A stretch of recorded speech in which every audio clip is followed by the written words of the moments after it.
Hi, this is Ethan, and I'm going to be showing a demonstration on Magnetohydrodynamic propulsion, or MHD. This can be used with many different types of liquids, including molten metals, coolants, and seawater, like we're going to be showing today. This can theoretically be scaled up or down to any dimensions as needed.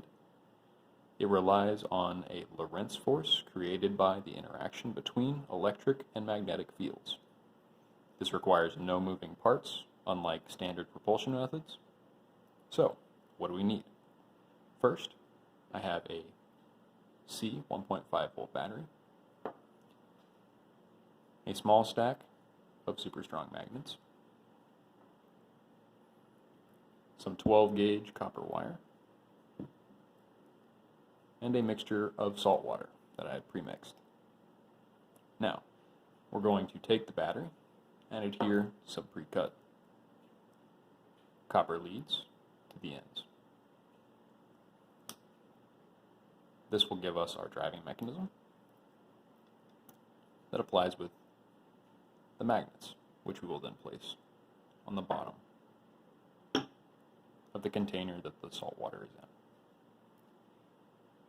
Now we can take our battery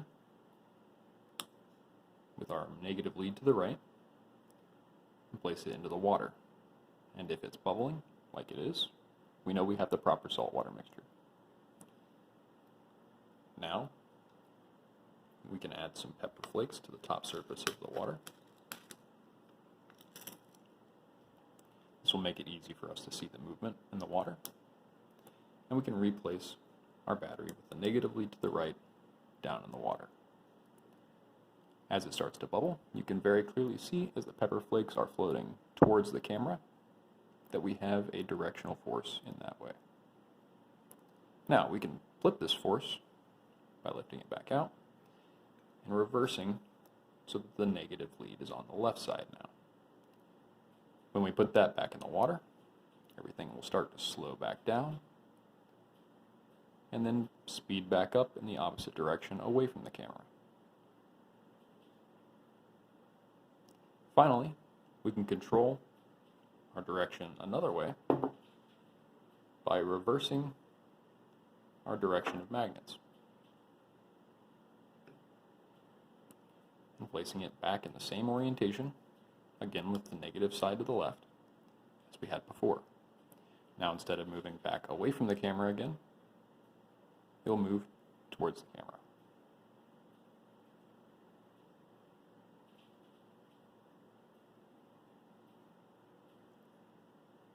Now, what happens if we were to take multiple of these batteries and do this with it? I have taken two 1.5 volt batteries and done the same thing to them. This one may be a little bit more difficult to see, but with positive leads forward,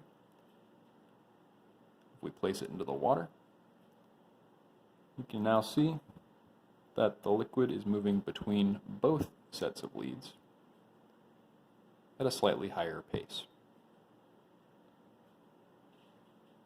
If we were to invert it,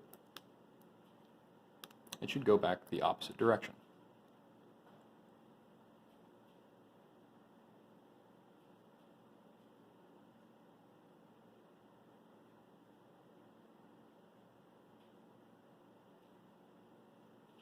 Okay, that is all for this demonstration. Thank you for watching, and have a nice day.